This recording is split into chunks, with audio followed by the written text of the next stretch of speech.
pembicaraan tentang kekuatan, kebesaran Allah Subhanahu wa Ta'ala kepada kita sebagai makhluknya.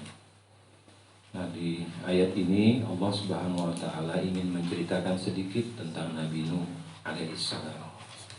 Tentang Nabi Nuh alaihissalam, terutama di ayat yang ke-41 sampai ayat ke-44 dan sekalian. Ayat 41 sampai ayat ke-44. Allah Subhanahu wa Ta'ala mengatakan, A'udzubillahi minasyaitonir rajim. Bismillahirrahmanirrahim. Wa ayatul lahum anna hamalna dzurriyyatahum fil fulkil mashhun wa khalaqna lahum min mithlihi ma yarkabun wa inna sha' nughriqhum fala sarikha lahum yunqadun illa rahmatan minna wa mata'an ila hin. Wa ayatul lahum, dan tanda-tanda kebesaran Allah Subhanahu wa Ta'ala bagi mereka, anna hamalna dzurriyyatahu, kami membawa, kami memperjalankan keturunan mereka. Keturunan di sini adalah keturunan Nabi Nuh alaihissalam.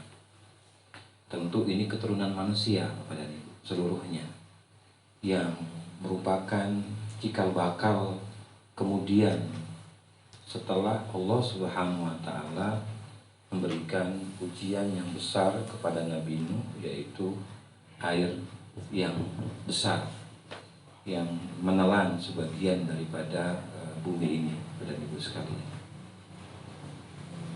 Fil fulkil mashhun, di dalam kapal yang penuh dengan muatan. Mashhun, jadi sangat sesak kapal itu, pada ibu sekalian.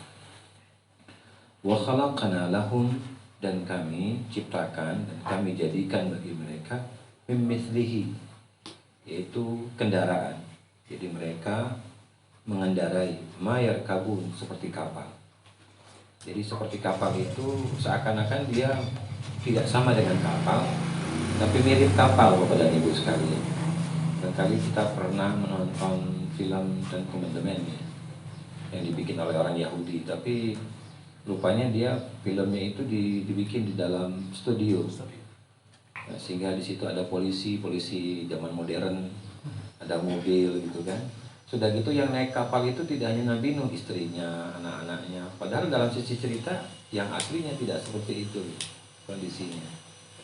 Ya, air bah itu dimunculkan, air bah itu dibikin seperti kolam, dan sekarang ini seakan-akan itu mereka berada di posisi seperti Nabi Nuh. Tapi rupanya itu semua jauh dari cerita asli, dan itu sekali. Jadi seperti kapal, kata Allah SWT, mimithlihi ma yarkabun wa inna sya' nughriqhum, dan jika kami menghendaki, kata Allah Subhanahu wa Ta'ala, nughriqhum, kami akan tenggelamkan mereka. Ya. Fala sarikha lahum, maka tidak ada siapapun yang bisa menolong mereka. Wala hum yunqadhun, dan mereka tidak ada satupun yang terselamatkan. Ada apa di balik ini? Illa rahmatan minna, kecuali orang-orang yang diberikan rahmat oleh kami, kata Allah Subhanahu wa Ta'ala. Jadi Bapak dan Ibu sekalian, orang-orang yang diberikan rahmat yang besar oleh Allah Subhanahu wa Ta'ala. Wa mata'an ilahi, nah, mereka mendapatkan kesenangan hidup sampai waktu yang ditentukan. Ilahi, ya, sampai waktu ditentukan. Nah, jadi Bapak dan Ibu yang dirahmati oleh Allah Subhanahu wa Ta'ala, yang kita barangkali perlu perhatikan di ayat ini, Bapak dan Ibu, di 4 ayat ini, yang Allah menyelipkan sedikit tentang cerita Nabi Nuh, ya, tentang cerita Nabi Nuh, yang dimana Allah Subhanahu wa Ta'ala ingin memunculkan tentang bibit-bibit keimanan kepadanya. Jadi ada bibit-bibit keimanan dari Allah Subhanahu wa Ta'ala yang Allah munculkan dalam cerita tentang Nabi Nuh, ya, yaitu Allah Subhanahu wa Ta'ala membawa semua keturunan dari Nabi Nuh ini, terkecuali istri dan anaknya, masuk dalam sisi kapal yang dilayarkan oleh Allah Subhanahu wa Ta'ala itu. Ya, dan muatan yang ada di dalam kapal itu sangat sesak, sangat penuh, Bapak dan Ibu sekalian. Ya, sangat penuh sekali, sangat penuh sekali gitu. Nah, tapi kita pikirkan di sini bahwa Nabi Nuh ini, Bapak dan Ibu sekalian, membuat kapal di atas bukit yang paling tinggi. Ya, di atas bukit yang paling tinggi. Sebagian ulama mengatakan bahwa bukit itu tingginya 13.000 kaki. 13.000 kaki. Kalau dikilokan itu sekitar 3,9 kilo. Ya, 3,9 kilo, dan Ibu sekalian.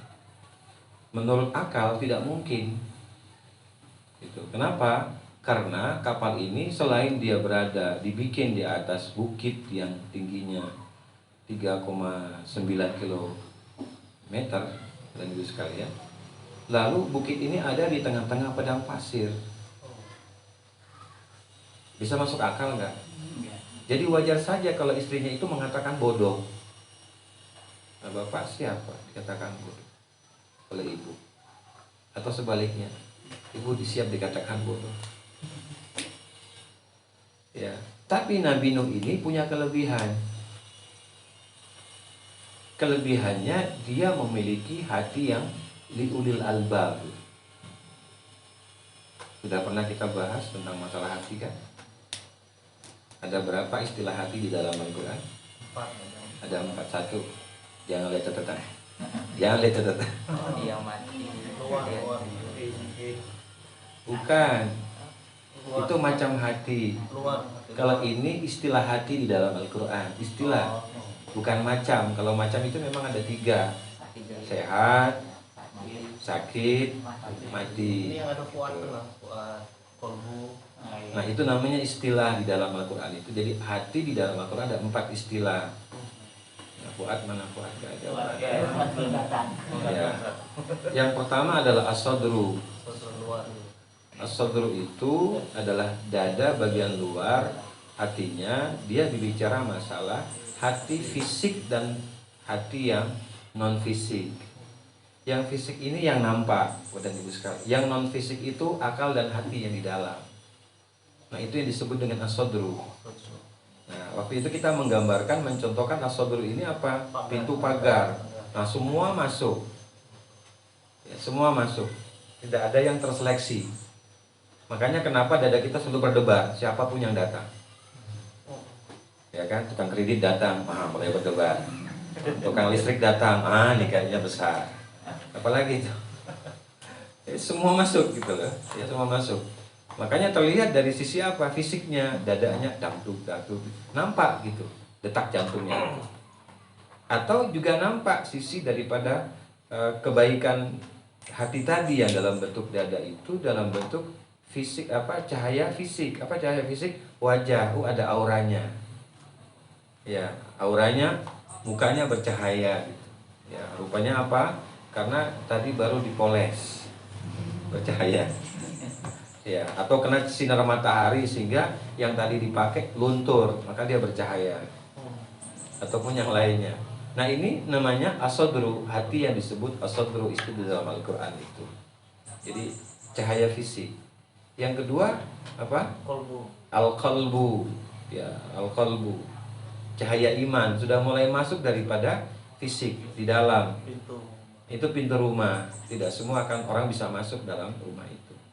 Kondisinya, ya maka mulai terseleksi walaupun tidak semuanya, mulai terseleksi di situ.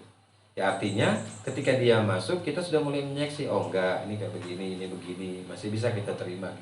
Ya masih bisa kita pilih-pilih kondisinya seperti itu. Nah yang ketiga al-fuadu. Nah, si fuad gak ada nih karena kena kemarin itu fuad. Al-fuadu gitu ya. Jadi al-fuadu ini apa? Disebut dengan cahaya. Cahaya apa?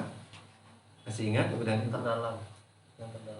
Yang terdalam disebut cahaya apa namanya? Cahaya ma'rifat. Ya, cahaya ma'rifat. Artinya apa? Antara ilmu dengan penglihatan. Jadi ilmu yang kita miliki dengan apa yang kita lihat itu bagaimana menyatu.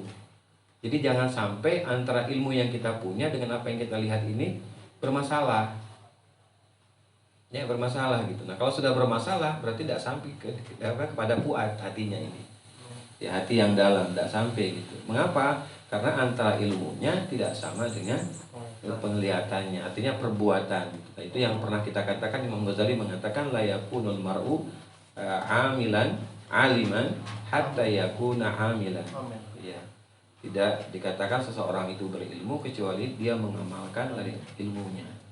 Nah, jadi kalau kita nggak mengamalkan ya sama saja kita nggak berilmu, walaupun dibilang ustadz lah apalah, karena ilmu itu harus diamalkan gitu, kondisinya. Nah, tetapi Bapak dan Ibu, ketiga hal ini bisa berubah. Ya, istilah hati yang dari tiga tadi, as-sadru, al-qalbu, al-fuadu, itu bisa berubah. Ya, bisa berubah sesuai dengan kondisinya. Ya, bisa berubah. Nah, yang tidak berubah itu albab. Ya, albab. Jamaknya al-lubu. Ya. Jadi ketika berbicara masalah dia sendiri infiradi namanya albab, liulil albab. Tetapi ketika dia dalam bentuk jamak, al-lubu, yaitu cahaya hakikat, ya, hati nurani, ya, hati sanubari gitu. Nah, orang kayak begini itu seperti Nabi Nuh alaihissalam, ya, seperti Nabi Nuh alaihissalam, seperti Nabi Ayub, dia tidak mengeluh dengan penyakitnya gitu. Ya, dia meminta hanya kepada Allah. Masih ingat apa yang dia minta kepada Allah? Anni masaniya durru wa anta arhamur rahimin. Sesungguhnya aku sakit ya Allah, menerima dari apa yang kau berikan dan jangan jauhkan aku dari rahmat. Itu saja. Kalau kita kan enggak, panjang kan? Panjang, semua disebut. Yang mana di kepala disebut semua. Bila perlu kita catat gitu. Oh ini ya Allah, oh panjang gitu. Itu kalau lagi susah gitu ya. Kalau lagi senang enggak kesebut. Langsung Rabbana atina fid dunya hasanah wa fil akhirati hasanah. Itu kondisinya. Kalau yang di sini enggak, semuanya insyaallah. Amin.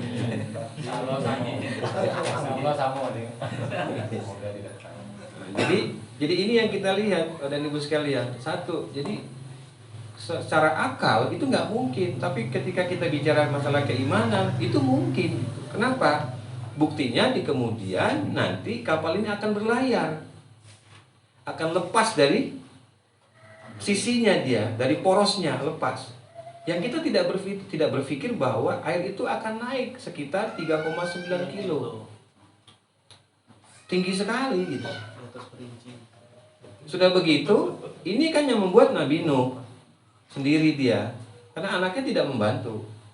Berapa lama dia membuat kapal itu? Dan berapa lama dia harus menunggu pohon itu supaya dia besar? Tidak mungkin dia pakai pohon yang kecil.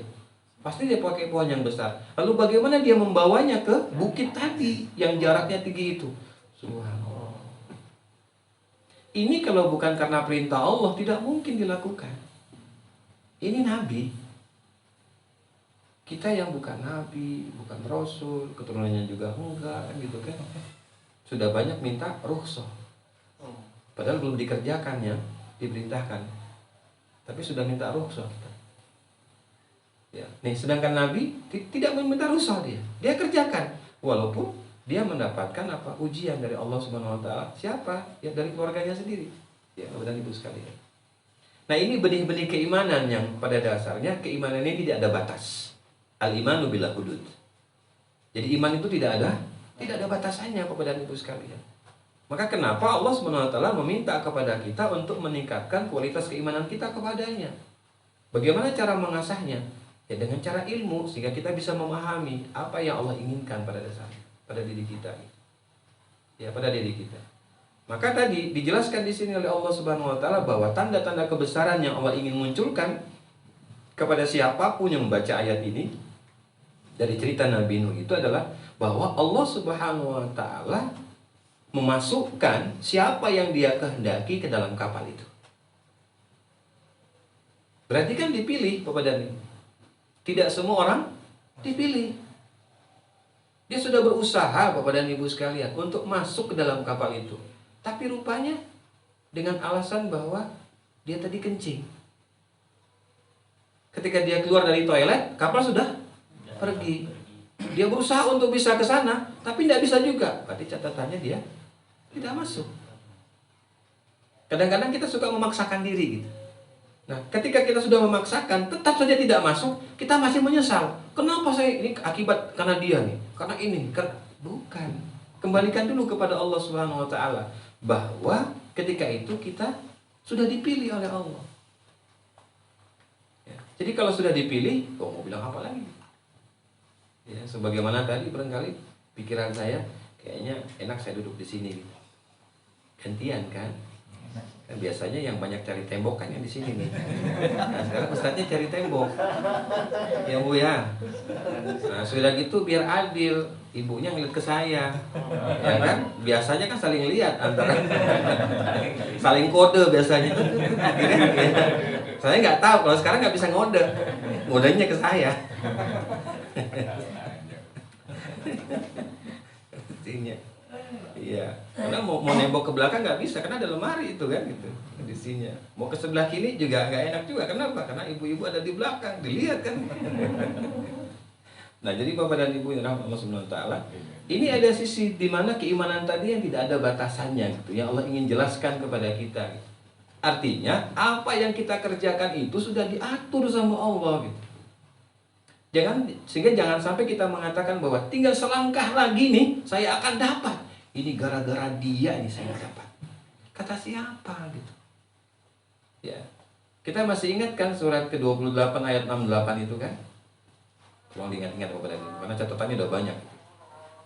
Inna rabbaka wa rabbuka yakhluqu ma yasha'u ma yakhtar ma kana lahumul khiyara subhanallahi wa ta'ala amma yusyrikun. Dan Tuhanmu menciptakan dan memilih siapa yang Dia kehendaki dan tidak ada satupun manusia yang bisa menolak pilihan Allah Subhanahu wa taala.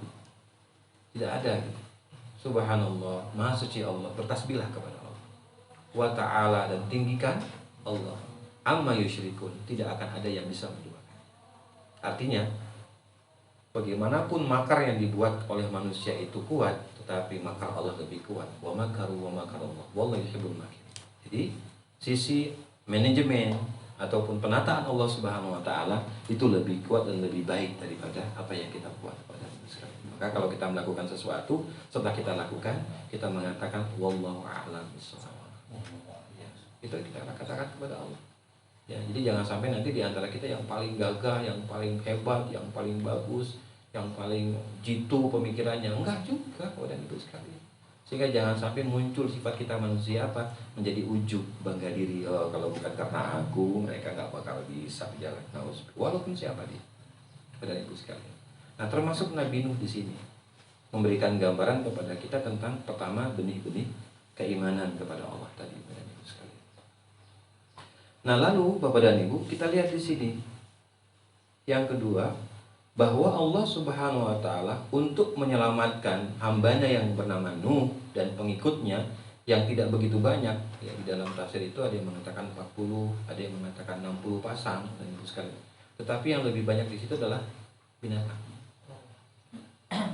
Ini ada apa dengan binatang dan itu sekali. Kenapa yang lebih banyak binatang daripada manusia? Dan semuanya berpasang-pasang. Jadi bagi mereka yang tidak mau berpasangan rugi. Carilah pasangannya. Tapi yang halal, jangan sampai yang tidak halal kondisinya. Nah, ini yang berpasang-pasangan Bapak dan Ibu sekalian. Jadi Allah sudah menciptakan itu. Nah, di sini Allah SWT meminta kepada Nabi untuk membuat. Kita ambil contoh misalnya di dalam surat ke-11, surat Hud, ayat yang ke-37, surat Hud, surat yang ke-11. Allah bilang wasna'il fulka bi'ayunina wa wahyina wa la tukhatibni fil ladzina zalamu innahum mughraqun. Wasna'il fulka, maka buatlah kapal bi'ayunina wa wahyina, dengan pengawasan dan petunjuk kami. Berarti Nabi Nuh ini gak pernah berhenti beribadah waktu itu kepada Allah untuk mendapatkan arahannya, untuk mendapatkan petunjuknya. Nah, jadi kalau kita ini ingin terarah, ingin tertata hidup kita, jangan sekali-kali jauh dari Allah. Jangan sekali-kali jauh dari Allah Subhanahu wa taala. Ya, apalagi dengan kondisi kayak begini. Kenapa? Karena kita berharap Allah yang akan membimbing kita, mengarahkan kita, memberikan petunjuk kepada kita di sini. Nah, jadi untuk membuat kapal ini saja, Nabi Nuh itu butuh bimbingan dari Allah. Seperti apa kapalnya gitu. Bagaimana bentuknya, dan ibu sekalian? Dari mana kayu dia dapatkan dan kayu apa yang harus dia tebang, dan semuanya diarahkan oleh Allah Subhanahu wa taala. Ya, semuanya diarahkan oleh Allah Subhanahu wa taala. Jadi tidak ada yang aneh di sini, kepada tidak ada yang aneh. Semua tertata di situ. Ya. Semua bimbingan Allah Subhanahu wa taala.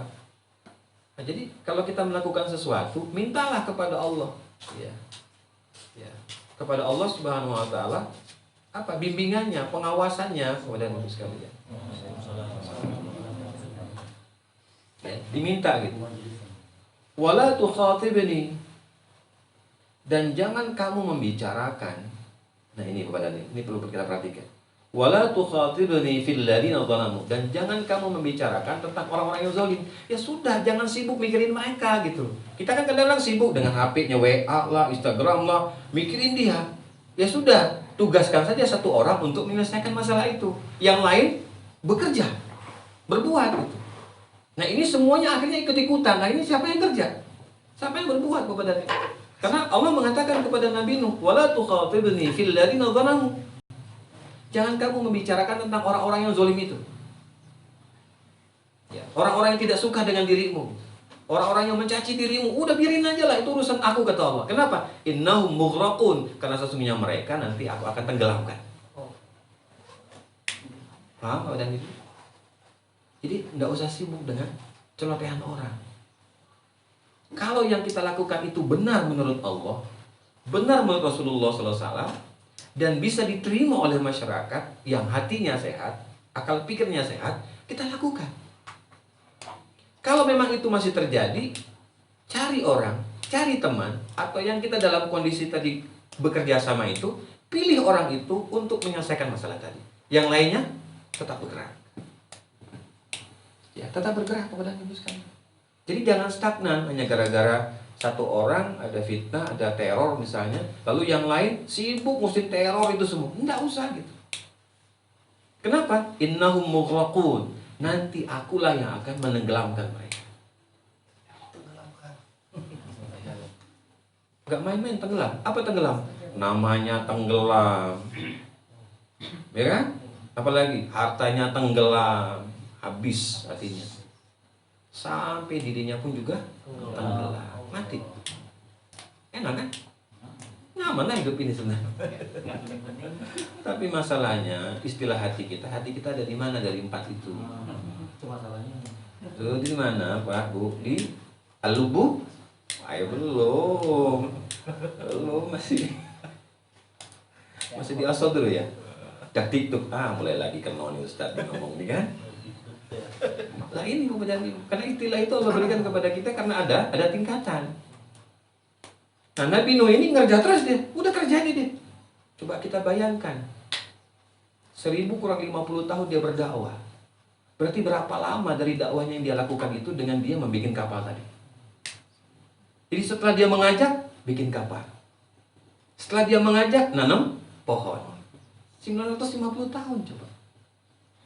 Dan pohon yang paling besar itu berapa lama dia bisa ditebang? Kira-kira berapa lama gitu? Untuk dijadikan sebagai kayu kapal. Makanya kenapa Allah SWT memperpanjang perjalanan dakwahnya. Sisanya tinggal 50.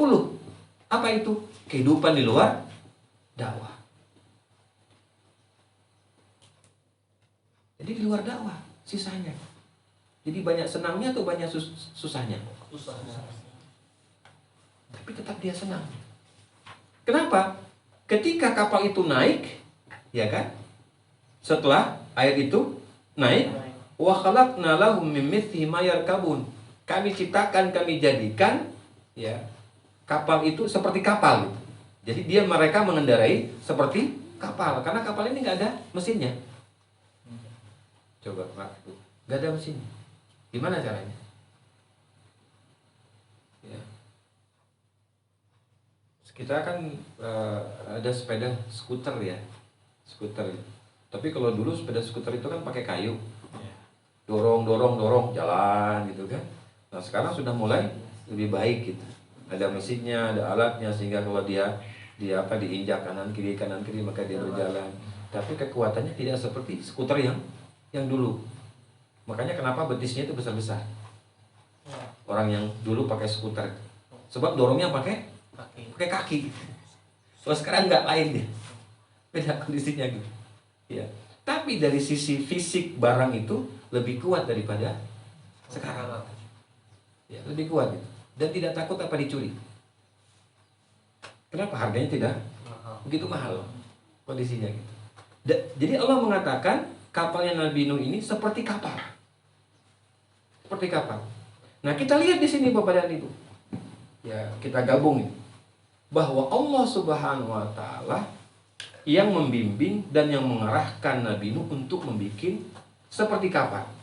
Berarti orang-orang yang membuat kapal itu bukan karena dia sebenarnya, karena bimbingan dan petunjuk Allah. Ini yang harus kita pahami Bapak dan Ibu sekalian. Dia mau insinyur perkapalan, dia mau apa kayak detailnya sampai ke doktor dia gitu. Tapi yang membimbing dia untuk bikin sket itu. Lalu ada orang-orang yang akan mengerjakan dari sket itu Bapak dan Ibu, dari kapal itu. Itu kalau bukan karena kebesaran kekuatan Allah Subhanahu wa taala, tidak akan mungkin kapal itu akan bisa jadi. Tidak akan mungkin. Kenapa? Karena Allah mengarahkan dari mulai gambar sampai dalam pembentukan. Nah, kita tidak Bapak dan Ibu. Mulai muncul sifat kita manusia tadi. Akunya. Dia lupa bahwa Allah Subhanahu wa taala wa khalaqna lahum. Kami yang menciptakan bagi mereka gitu. Jadi kalau ada kapal yang bagus, kapal yang Masya Allah gitu, itu bukan karena dia, tetapi karena Allah membimbing dia dengan dia memberikan apa? Sebuah imajinasi dari ilmu yang dia punya dengan akal yang dia punya, penglihatan yang dia punya untuk dia satukan sehingga muncul satu gambar atau satu bentuk. Ya, yang tadi hanya digambar tetapi kemudian menjadi nyata dan Ibu sekalian. Mayar kabun kata Allah. Wa inna sya'nughriqhum fala sarikha lahu. Kalau kami mau kata Allah, kami akan tenggelamkan semua. Ada kan kita berkali melihat kalau di YouTube itu baru dibikin Bapak dan Ibu, ketika dia dicoba ke air tenggelam. Jadi sekuat apapun manusia untuk menenggelamkan kapal itu, kalau Allah belum menyatakan iya, maka tidak akan mungkin tenggelam. Sekuat apapun seseorang untuk menghancurkan sebuah organisasi semisalnya, tapi kalau Allah tidak mengatakan iya, maka tidak akan mungkin lembaga itu akan menjadi hancur. Walaupun hanya satu atau dua orang. Ya. Kenapa? Karena Allah yang menjaga. Atau karena Allah belum menentukan dia tenggelam pada Ibu sekalian. Ya. Belum menentukan di situ Bapak dan Ibu. Nah, jadi kita kembali bahwa Allah yang memerintahkan kepada Nabi Nuh untuk membuat kapal itu dengan arahannya, ya, bi'ayunina wa wahyina. Jadi dengan pengawasan dan arahan Allah Subhanahu wa taala. Sehingga Allah meminta supaya wala tukhatibni fil ladzina zalamu. Kamu jangan sibuk dengan membicarakan tentang orang-orang yang melakukan kezaliman itu. Innahum mughraqun, karena mereka akan ditenggelamkan kata Allah Subhanahu wa taala. Nah, jadi Bapak dan Ibu yang dirahmati Allah Subhanahu wa taala, di sini juga kita diberikan pembelajaran tentang qada dan qadar. Ya, qada dan qadar. Bahwa Allah Subhanahu wa taala menentukan segala sesuatu yang Dia ciptakan di atas langit dan bumi ini. Nah, selagi sesuatu yang Dia ciptakan dan Dia tentukan itu belum terjadi, ya silakan berbuat. Silakan lakukan itu. Ya, kita pernah barangkali menonton film Titanic. Nah ya Pak Bu ya, katanya itu kapal yang paling bagus, yang paling modern dan Ibu sekalian. Tetapi dengan izin Allah kapal itu, iya, kenapa tenggelam? Kalau dari kapal itu kan nabrak es. Ya. Sebenarnya bukan nabrak es, karena yang membuat kapal itu sombong. Sombong dia. Akhirnya ada film Titanic. Wah, itu tuh ditambah aja Pak. Kalau memang nabrak gunung es. Sebenarnya kenapa? Karena kesombongan, maka Allah tabrakan dan itu tidak punya solusi. Nggak ada solusinya Bapak dan Ibu sekalian. Kenapa? Karena dia tenggelamnya ke belakang. Kenapa tidak ke depan? Nah, coba, ada apa sebenarnya? Kenapa dia jatuhnya ke belakang atau ke depan? Kan nonton aja kan? Ya, perhatikan. Coba apa gitu? Ya, jadi kalau penafsiran modern itu dimasukkan cerita itu. Ya, cerita itu dimasukkan. Kenapa? Karena tadi ada kesombongan dari manusianya gitu. Dia lupa berlayar. Tetapi di dalam kapal itu penuh dengan kemaksiatan, termasuk yang menjadi pemainnya. Ya kan? Ya, ya di dalam mobil itu kan? Ada itu. Kalau alam, pokoknya itulah. Kalau nonton tuh perhatikan satu-satu. Gini. Tapi jangan yang maksiatnya gitu. Enggak usah gitu. Jangan, perhatikan posisi di mana, di dek di bawah atau di atas, dek yang paling bawah atau dek yang mana kan gitu kan posisinya. Kita harus perhatikan. Itulah kita dalam posisi apa?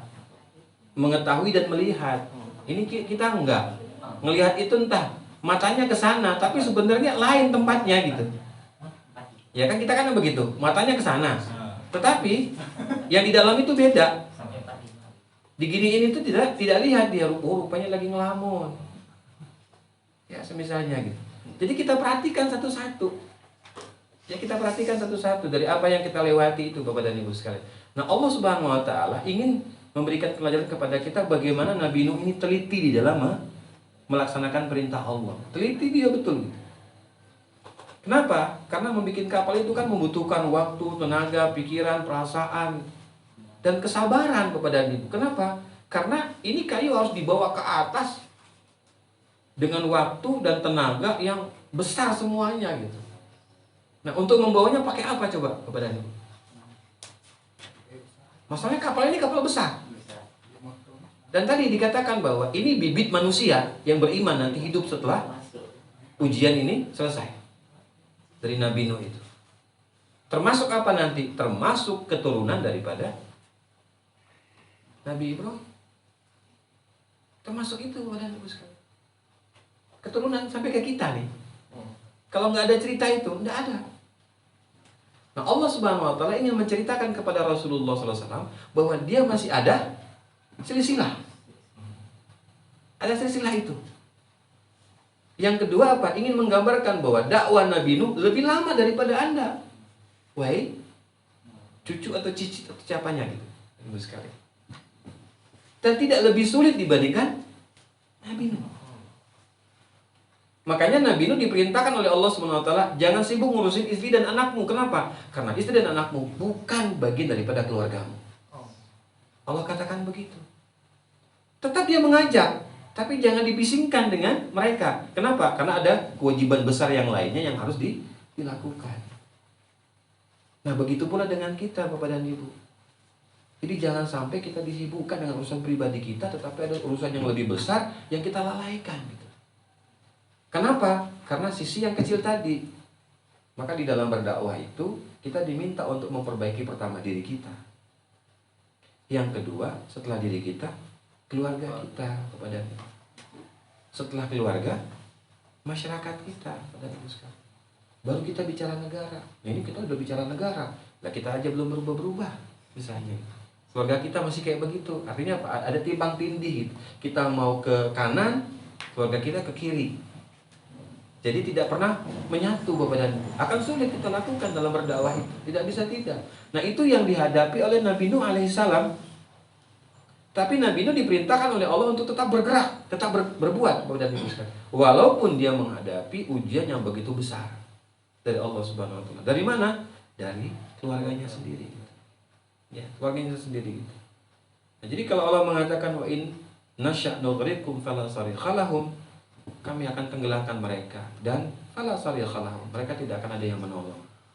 Contoh kepada kita sudah menjerit-jerit gitu, meminta tolong, tapi rupanya semua manusia yang ada di sekitar kita itu ditutup telinganya oleh Allah sehingga tidak mendengar permintaan kita. Kenapa? Karena sebab diri kita sendiri.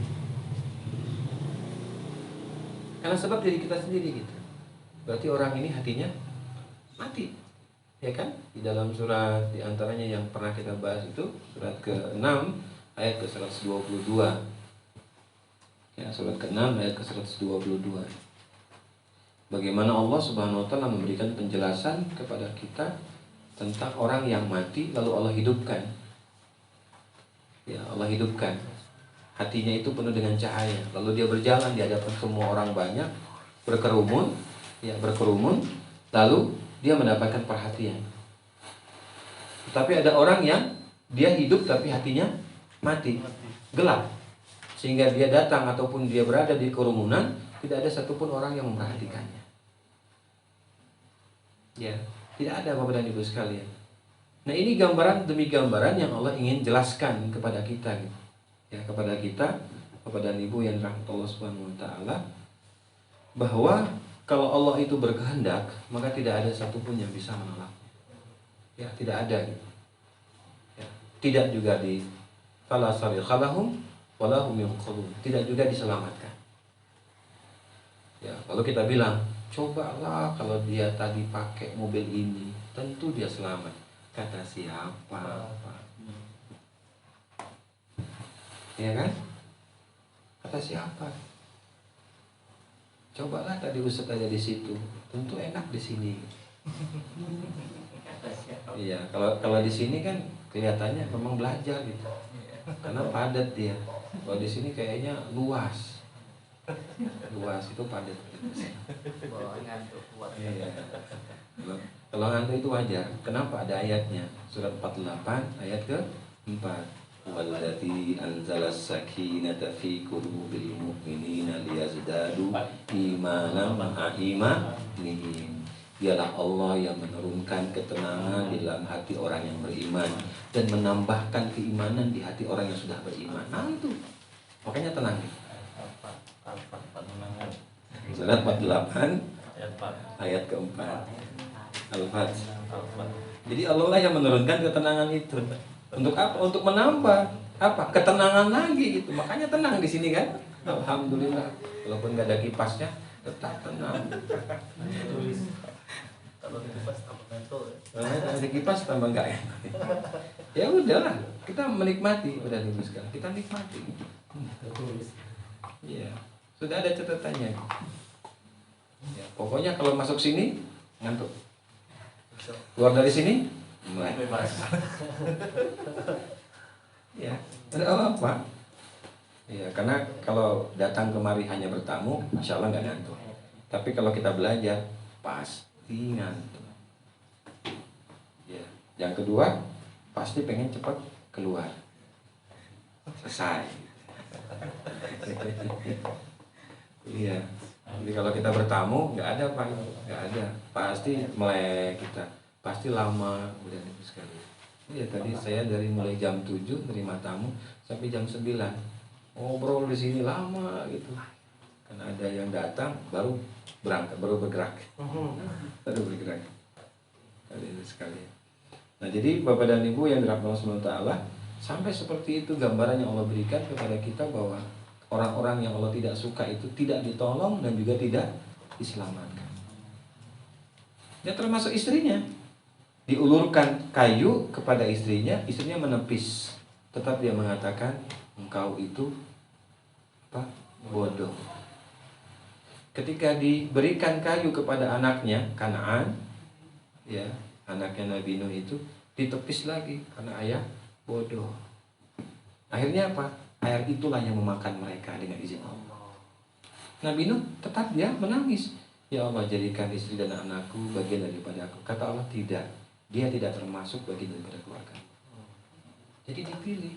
Tapi jangan juga nanti kita sampai rumah kita bilang, ibu ini bukan pilihan Allah. Mohon maaf ya Bu ya.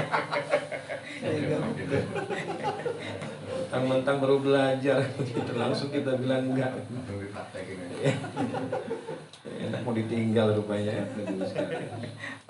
Nah, jadi tidak seperti itu gitu loh, tidak seperti itu gambarannya. Ya, maka Bapak dan Ibu yang dirahmati Allah Subhanahu wa taala, di sini pun juga kita diberikan penjelasan oleh Allah di ayat ke-43 itu agar kita ini Bapak dan Ibu sekalian selalu memunculkan ya, pada diri kita kesiapan di dalam menghadapi ujian. Jadi jangan kita merasa aman, damai gitu, tidak ada ujian buat kita. Enggak. Kita harus mempersiapkan diri kita Bapak dan Ibu bahwa Allah Subhanahu wa taala sewaktu-waktu akan memberikan ujian kepada kita. Nah, ketika ujian itu datang, bisa nggak kita menerimanya baik secara fisik ataupun non fisik? Bapak dan Ibu sekalian, bisa nggak? Ya, karena banyak juga hari ini orang-orang yang lumayan tertekan. Perceraian di masa Covid ini tinggi. Mantap. Perselingkuhan di masa Covid ini tinggi. Pernikahan siri juga tinggi. Mantap. Tinggi. Tinggi Bapak dan Ibu. Pernikahan siri ini tinggi di masa Covid. Karena saya sendiri juga menghadapi itu. Yang konsul ini banyak. Tidak hanya yang muda, sampai sudah umur 70 tahun. Mau siri juga. Mau sirinya. Serai. Sini. Iya, ini tinggi di masa Covid. Jangan dibilang ini kecil Bapak dan Ibu, ini tinggi. Ya, tinggi. 3 hal itu sangat tinggi sekali. Karena Allah nampakkan kenapa? Karena permasalahannya kita tidak punya ilmu. Dan ilmu itu kan untuk kita pahami. Bagaimana kita akan memahami sesuatu kalau kita tidak punya ilmu? Maka kenapa Allah mengatakan Iqra bismi rabbikal ladzi khalaq? Ada kata bisminya, ada alif di bismi itu, bukan seperti bismillah, tidak ada alifnya. Kenapa? Menandakan bahwa huruf alif itu bahwa apa yang dibaca, apa yang bakal dialami panjang. Maka dia juga harus panjang menyebut nama Allahnya. Itu bedanya. Itu bedanya. Sampai di ayat kelima, 'allamal insana ma lam ya'lam. Yang tadi kita tidak tahu akhirnya menjadi tahu. Berarti menuntut ilmu itu wajib, fardu ain buat kita. Kenapa? Karena kita akan bisa memahami sesuatu. Jadi tidak hanya ala kadarnya Bapak dan Ibu dalam kita belajar. Memang kita harus betul-betul mendalami gitu. Karena ilmu itulah yang akhirnya mengarahkan kita, seperti tadi Nabi Nuh yang diarahkan dengan ilmu dari Allah Subhanahu wa taala. Jadi tidak mungkin Nabi Nuh akan bisa membuat kapal. Ya kita misalnya bikin sesuatu tapi tidak ada di kepala kita, tidak ada di hati kita. Apa yang terjadi? Nggak jadi. Nggak jadi. Kenapa? Karena nggak ada. Konsepnya tidak ada, narasinya tidak ada, di kepala tidak ada, di hati pun tidak ada. Langsung kita bikin aja gitu. Nggak jadi Bapak dan Ibu. Nah ini pun jadinya kata Allah mimithlihi mayarkabun, seperti kapal. Coba dibimbing saja seperti kapal, berarti bukan? Ya kan seperti kata Allah. Tapi dia bisa berlayar Bapak dan Ibu, dan tidak ada mesinnya. Berarti orang yang di dalam mesin itu apa? Ombang-ambing dia. Wah. Sebab di situ berarti tidak ada kursi. Ya kan? Tidak ada kursi, hanya kapal aja kosong. Lalu bagaimana binatang? Bisa jadi ada yang ketimpa binatang dia. Ada yang ketimpa gajah barangkali.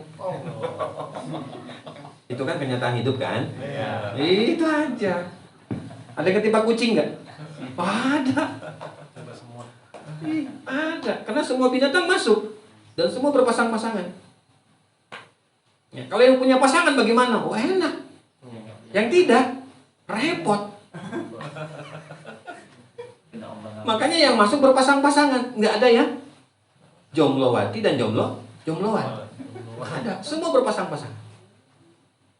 Itu ada tanda pada Ibu sekalian. Kita harus perhatikan ini. Kenapa? Karena ini cikal bakal manusia berikutnya setelah kejadian itu.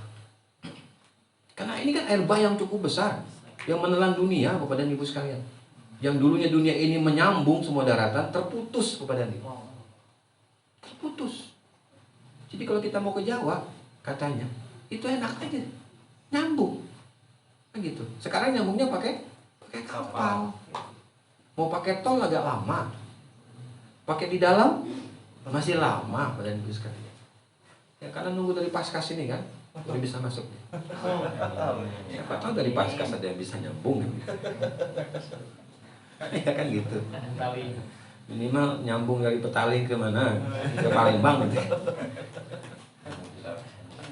Nah jadi Bapak dan Ibu yang dirahmati Allah Taala, ini gambarannya yang Allah berikan. Jadi trauma ambing dia. Wah, ke kanan, ke kiri. Kenapa? Karena tidak ada alat untuk mengendalikan kapal ini gitu. Dan tidak ada kursi, tidak ada bangku, tidak ada sama sekali Bapak dan seperti aula itu yang tidak ada pernak-perniknya.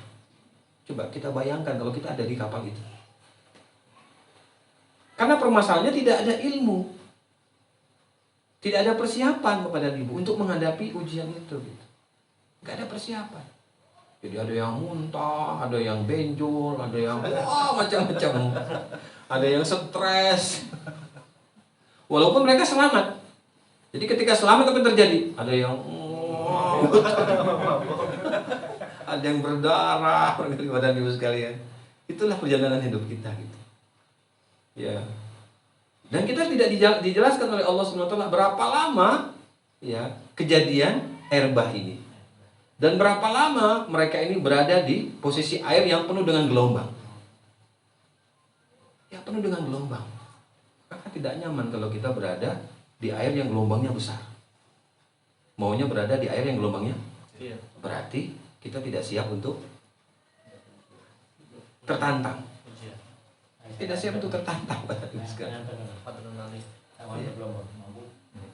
Nah jadi Bapak dan Ibu yang rahmat Allah SWT, ini sekali lagi gitu, yang Allah berikan kepada kita bahwa jangan sampai kita ini merasa aman, merasa nyaman bahwa kita tidak akan mungkin diuji. Gak mungkin Bapak dan Ibu.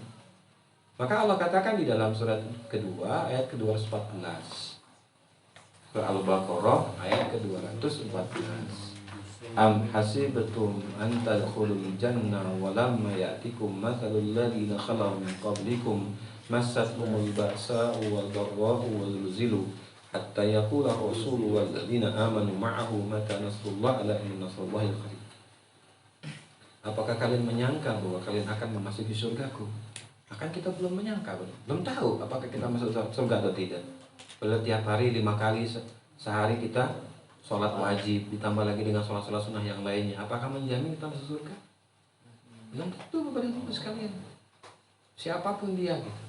Kenapa? Karena belum datang kepada kalian ujian dariku sebagaimana ujian yang sudah diberikan kepada orang-orang sebelum kamu. Apa? Al-ba'sa. Apa artinya? Maratan. Nah, sudah melarat belum kita Pak? Alhamdulillah belum. Belum melarat. Ya. Tuh, coba. Rasulullah sudah merasakannya Bapak dan Ibu? Merasakannya. Kemelaratan. Musim paceklik. Kurma tidak panen. Kenapa? Karena musim dingin. Coba. Yang kedua, musim dingin. Ya, musim dingin. Yang sangat pekat sekali gitu. Sehingga banyak yang meninggal, terutama anak-anak, orang yang sudah tua.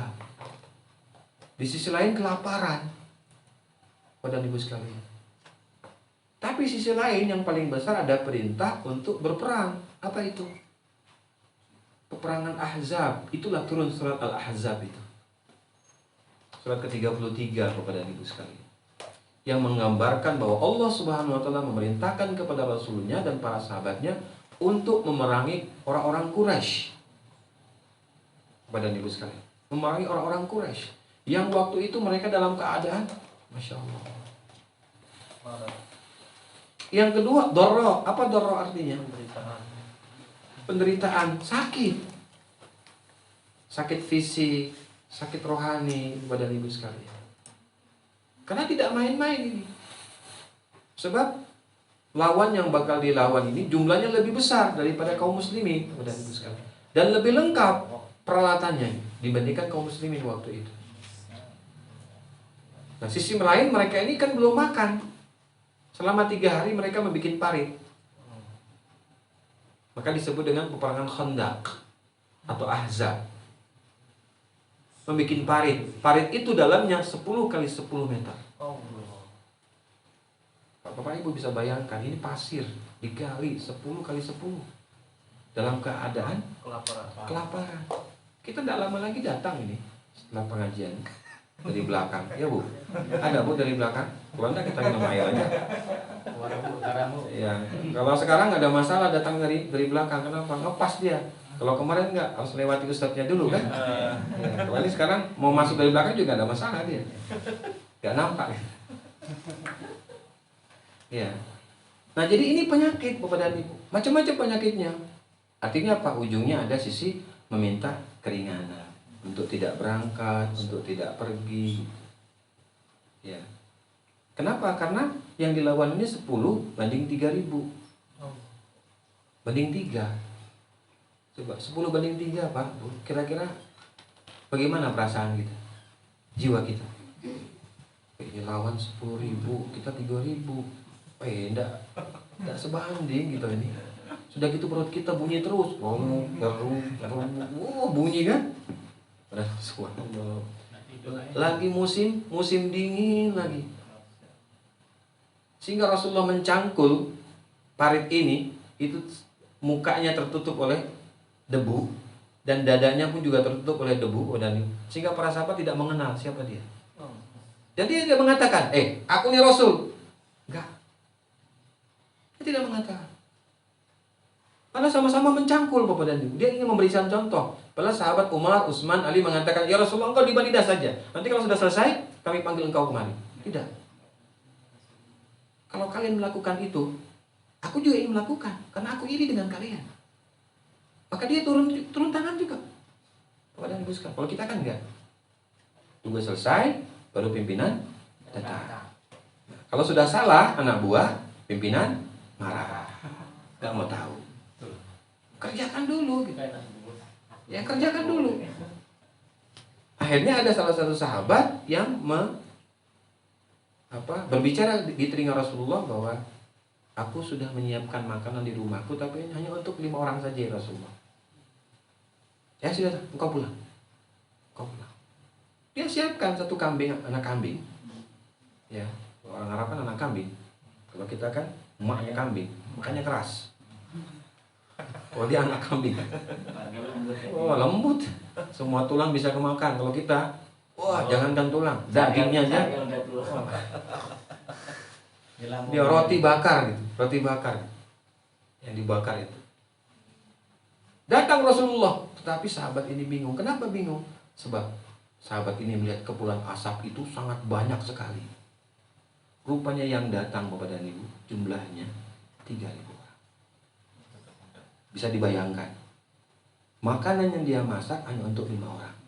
Tapi yang datang 3.000. Pernah terjadi Bapak dan Ibu itu? Kita masak untuk hanya 2 orang, tapi kawan ini bawa 5 orang. Alamak. Macam mana ini? Cari Akhirnya apa? Wah, disuir-suir. Jadi apa? Jadi soto dia. Pakai nampan. Atau pakai daun. Ya, subhanallah Bapak dan Ibu. Apa yang di dapur marah-marah. Bapak ini gimana? Kita kan yang undang 5 orang. Kenapa yang undang 3.000 orang? Aku juga tidak tahu. Akhirnya apa? Rasulullah yang lebih dahulu masuk rumah itu meminta kepada sahabat ini untuk menunjukkan mana dapurnya, mana tempat dia memasak. Rasulullah yang melayani. Rasulullah yang melayani. Jadi kalau anak buah itu belum makan, maka pimpinan tidak boleh makan. Kalau anak buah sudah makan, pimpinan belakangan makan. Kalau pimpinan tidak dapat, jangan marah. Yang penting anak buah makan. Itu yang Rasul lakukan. Ini contoh. Ya contoh. Sebagaimana contoh Nabi Nuh alaihissalam kepada kita. Ya. Setelah semuanya makan, kenyang Bapak dan Ibu sekalian, Rasulullah bertanya, ada yang mau membawa buat keluarganya? Semuanya angkat tangan. Bu, coba angkat tangan. Semuanya kepengen. Akhirnya Pak, semua membawa ke rumahnya. Jadi pulang dulu dia. Pulang dulu. Sudah kenyang, bawa apa itu? Takhir. Bawa daging sama roti. Bukan main senangnya. Ya kan, bukan main senangnya. Setelah mereka membawa, barulah Rasulullah makan dengan beberapa sahabat yang utama. Baru dia makan belakangan. Setelah makan, nah yang punya rumah ini belakangan. Kenapa? Karena dia bengong. Kok bisa 3.000? Kok bisa 3.000? Ini kan hanya untuk 5 orang. Ya kan? Akhirnya apa? Rasulullah pamit, terima kasih kepada dia dan salam buat istrinya. Akhirnya pas setelah Rasulullah berangkat pergi dari rumah itu, istrinya keluar, dilihat rupanya masakan yang ada di panci tadi tidak berubah. Jangan coba-coba pulang dari sini dengan ngayal ya, Bapak Ibu sekalian. Dengan ngayal. Ya. Ini Bapak dan Ibu yang rahmat Allah. Kenapa? Karena di ujung ayat itu ada nanti kalimat dari Allah SWT. Ala inna nasrullahi qarib. Ingatlah bahwa pertolongan Allah itu dekat. Nah itu salah satu pertolongannya. Allah berikan makan semuanya. Rasulullah juga makan sampai kenyang, sampai selesai, nyaman dia perutnya. Lalu sahabat ini melihat apa yang dia dimasak oleh istrinya tidak ada satupun yang berubah. Baik itu dagingnya ataupun itu rotinya. Rupanya mereka memakan dari hasil surga Allah Subhanahu wa Ta'ala. Itu subhanallah Bapak dan Ibu. Kenapa? Karena benih keimanan itu. Benih keimanan. Akhirnya perangnya pun semangat. Kenapa? Karena perut sudah kenyang. Kepercayaan semakin kuat pada Ibu sekalian. Ya, semakin kuat. Ini banyak sekali yang kita bisa dapatkan dari peperangan Khandaq itu. Ya, peperangan Ahzab itu. Ibu sekalian. Tapi kita kembali bahwa pada posisi tadi Allah SWT ingin menceritakan kepada kita bahwa kalau Allah sudah tidak menolong dan tidak menyelamatkan, ya buat apa kita menyesali? Sudah lewat masalah itu. Maka persiapan ini yang harus kita lakukan sebelum apa? Sebelum ujian itu datang kepada diri kita. Ya, sebelum ujian itu datang pada diri kita, Bapak dan Ibu sekalian. Nah, lalu berikutnya ayat ini pun juga ingin menjelaskan kepada kita, Bapak dan Ibu. 41 sampai 43 itu ingin menjelaskan kepada kita tentang kenikmatan dan kemajuan teknologi. Terkadang kemajuan, ya, kenikmatan dan kemajuan teknologi itu menjadikan kita lupa dengan kenikmatan yang Allah berikan kepada kita. Ya, menjadikan kita lupa kepada Allah, ya, asik dengan alat yang kita punya, lupa kalau ini Allah sudah panggil. Asik dengan alat kita, tapi kita lupa bahwa ini ada kewajiban kita kepada masyarakat. Karena asik dengan alat-alat tadi, Bapak dan Ibu sekalian. Ya. Jadi Allah menggambarkan di sini tidak hanya kapal, Bapak dan Ibu, tapi ini adalah sebuah gambaran besar yang ingin menceritakan kepada kita bahwa teknologi itu bagian daripada ilmu. Yang dimana Allah Subhanahu wa Ta'ala memberikan bimbingan, pengarahan kepada kita manusia. Nah, kalau dia sudah terjadi, jangan sampai kita lupa dengan Allah. Allah hanya meminta kepada kita bersyukur kepadanya, kepada dia. Jangan sampai lupa gitu. Nah, kan ini terjadi nih kepada kaumnya Nabi Nuh. Dan terjadi pula kepada ya umatnya Rasulullah SAW. Jadi tidak hanya di masa kita, termasuk di masa beliau gitu. Maka tadi kenapa ada al-ba'sa, ada ad-dharra, ada wazulzilu, ada goncangan. Digoncang kita, sekuat-kuatnya goncangan. Nah, ini kuatkah kita dalam menghadapi itu? Ya, rupanya apa? Rupanya kita lupa dengan apa yang sudah Allah berikan kepada kita. Nah, berikutnya bahwa Allah Subhanahu wa Ta'ala juga ingin memberikan kepada kita arahan agar kita ini tidak berhenti untuk watawasau bil haqq, watawasau bis sabr, dan watawasau bil marhamah. 3 ini Bapak dan jangan berhenti gitu. Jangan hanya gara-gara ya sepilih akhirnya kita baperan. Tidak mau lagi melakukan kebaikan itu, mengingatkan itu. Ya, kita juga barangkali perlu belajar juga bagaimana kita berbicara, bagaimana kita berhadapan, bagaimana kalimat yang kita tulis. Kita perlu juga belajar kepada tidak kaku gitu, bagaimana kalimat atau pembicaraan atau pertemuan kita itu dalam keadaan nyaman. Ya, tidak hanya nyaman bagi diri kita, Bapak dan Ibu, tapi juga nyaman bagi orang lain. Nah, kan ini perlu belajar. Makanya belajar itu tidak pernah selesai, Bapak dan Ibu. Terus kita lakukan pembelajaran itu.